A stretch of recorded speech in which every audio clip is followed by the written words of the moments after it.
Cette session est consacrée à l'examen du rôle du point de contact Codex. C'est l'une des structures clés associées à l'adhésion d'un pays au Codex. Alors, lorsqu'un pays décide de devenir membre du Codex Alimentarius, cette décision se traduit par un engagement de ressources et une participation aux discussions internationales sur la sécurité sanitaire et la qualité des aliments. Par conséquent, avant de prendre une telle décision, un pays doit examiner attentivement s'il convient qu'il devienne membre. Pour prendre cette décision, il faut tenir compte de certains aspects que nous allons discuter lors de cette session. Donc, pour déterminer s'il convient qu'un pays participe aux travaux du Codex, il faut tenir compte de l'ensemble de ces considérations. Le pays est-il membre de la FAO et ou de l'OMS ? L'adoption ou l'utilisation de normes Codex dans la législation ou la réglementation nationale facilitera-t-elle la protection des consommateurs ? Est-il important de mettre en place un système national de contrôle des aliments, d'améliorer le système existant ou d'améliorer la capacité nationale de traiter les incidents liés à la sécurité sanitaire des aliments ? Est-ce que le pays exporte des produits agricoles ou des produits d'origine animale ou des espèces de poissons, que ce soit à l'état brut ou à l'état transformé? Et ces produits contribuent-ils de façon importante à l'économie du pays? Y a-t-il des importations alimentaires spécifiques sur lesquelles le pays compte pour assurer un approvisionnement alimentaire et nutritif de façon adéquate? Et enfin, le pays est-il membre de l'Organisation mondiale du commerce? Si les réponses à l'une de ces questions sont affirmatives, il serait probablement approprié qu'un pays devienne membre de la Commission du Codex Alimentarius. Une fois la décision prise de devenir membre de la Commission du Codex Alimentarius, le pays doit notifier cette volonté au directeur général de la FAO ou de l'OMS.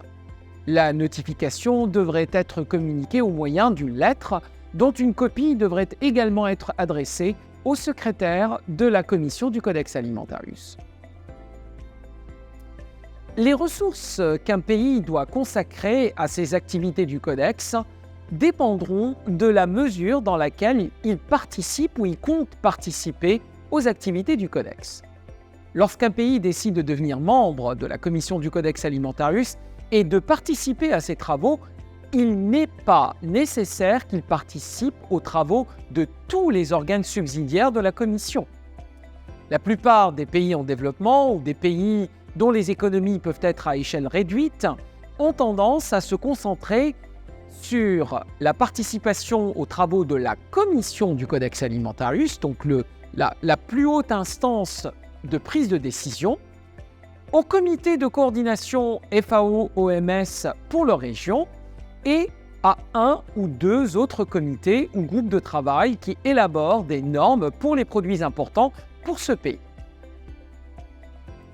Une tâche essentielle qu'un pays doit accomplir lorsqu'il devient membre de la Commission du Codex Alimentarius est la désignation d'un point de contact du Codex.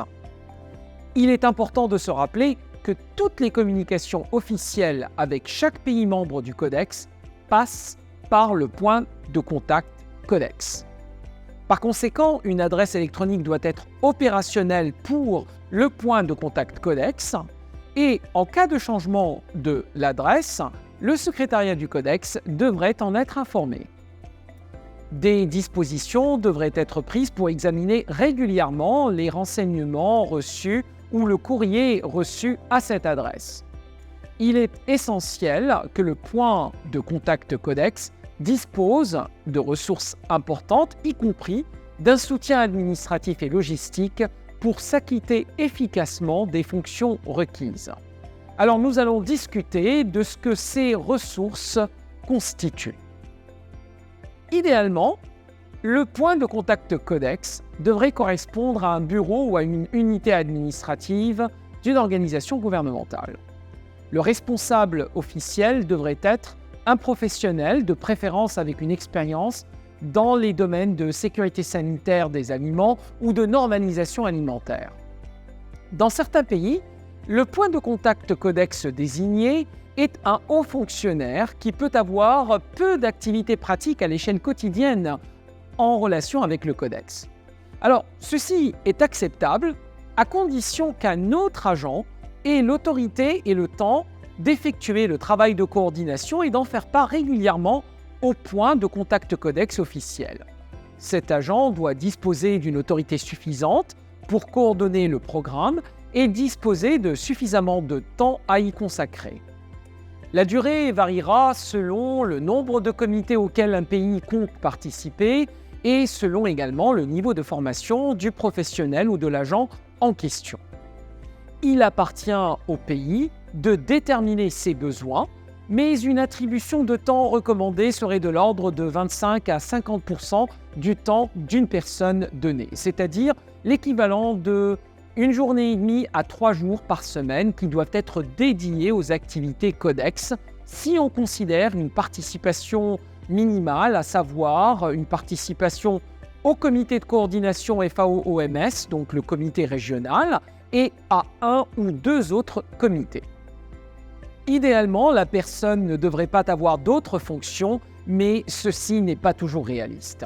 Quoi qu'il en soit, la personne en charge doit être en mesure de consacrer une partie de son temps aux questions du codex.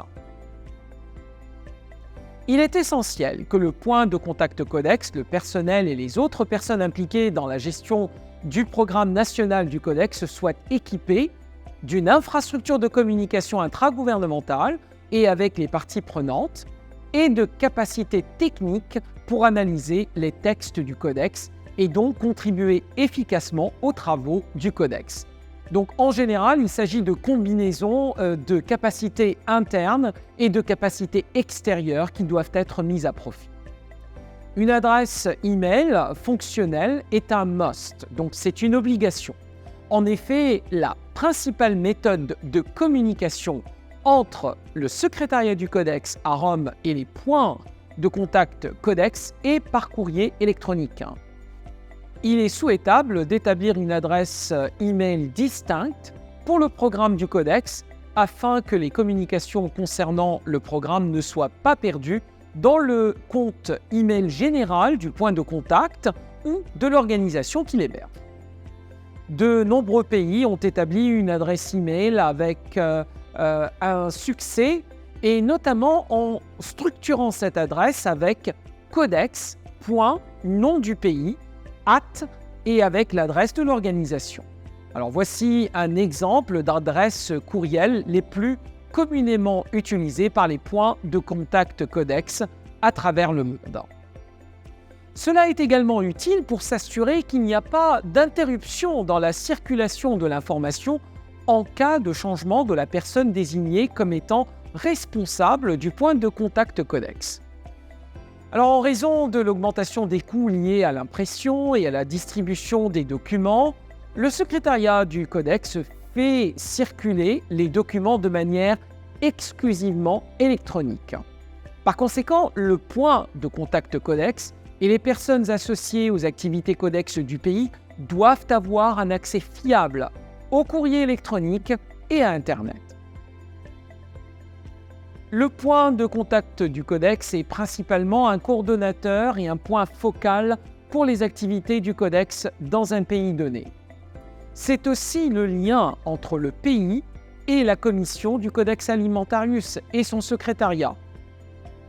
Au moment de décider de l'emplacement du point de contact codex, les critères suivants doivent être respectés. La neutralité dans la mesure du possible à l'égard de toutes les parties concernées par les travaux du codex, et la capacité d'exécuter des fonctions du codex ainsi que l'accessibilité à toutes les parties intéressées et ou à celles qui pourraient participer aux activités du Codex. Le processus décisionnel devrait être également transparent. Alors voici des exemples d'organisations qui hébergent les points de contact Codex à travers la planète. En Australie, il s'agit du ministère de l'Agriculture, des Forêts et de l'Alimentation. À la Barbade, c'est l'Institut national de normalisation. Au Brésil, c'est le ministère des Affaires étrangères. Au Canada, c'est la direction des aliments au ministère de la Santé. Au Guatemala, c'est le bureau des normes et des règlements du ministère de l'Agriculture, de l'Élevage et de l'Alimentation. En Arabie Saoudite, il s'agit de l'autorité responsable de la sécurité sanitaire et des produits thérapeutiques du Royaume d'Arabie Saoudite. Et au Nigeria, il s'agit de l'Organisation de normalisation du Nigeria. Aux États-Unis, le bureau du Codex est situé au sein du bureau du sous-secrétaire d'État au commerce et aux affaires agricoles internationales au sein du ministère fédéral de l'Agriculture. La Commission du Codex Alimentarius, en tant qu'organe intergouvernemental indépendant pour l'élaboration de normes alimentaires, ne fournit pas d'assistance technique pour participer aux travaux du Codex ou pour mettre en œuvre ses résultats au niveau national. Cependant, les organisations mères, c'est-à-dire la FAO et l'OMS, mènent des activités diverses de renforcement de capacités et de compétences pour aider les pays qui souhaitent harmoniser leurs normes nationales avec celles du Codex. La FAO et l'OMS fournissent une aide directe aux membres du Codex pour qu'ils puissent participer le plus efficacement possible au processus du Codex. Cela comprend l'élaboration d'un programme national solide pour soutenir les activités nationales du Codex. De même, le Fonds fiduciaire du Codex appuie le développement de programmes exhaustifs sur le Codex dans les pays admissibles. Alors, le Fonds fiduciaire est aussi conjointement géré par l'OMS et la FAO. La FAO et l'OMS ont également élaboré un matériel de formation sur la base duquel cette capsule et cette formation d'ailleurs ont été développées. Alors essayons de résumer ce que nous avons discuté lors de cette session. Il est important que les pays participent activement aux travaux du Codex en raison des avantages économiques et de santé publique qui en découlent. Il n'est pas nécessaire qu'un pays soit impliqué dans tous les organes subsidiaires de la Commission. Les ressources qu'un pays doit consacrer à ses activités du Codex dépendent du niveau de sa participation et de son implication. Le point de contact Codex doit disposer de ressources suffisantes, y compris un soutien administratif et logistique, pour s'acquitter efficacement des fonctions requises. L'emplacement du point de contact Codex devrait être décidé en fonction des critères de neutralité, de capacité et d'accessibilité. La décision d'établir un programme national du Codex devrait être prise collectivement avec le consentement de toutes les parties prenantes qui seront impliquées dans la mise en œuvre de ce programme.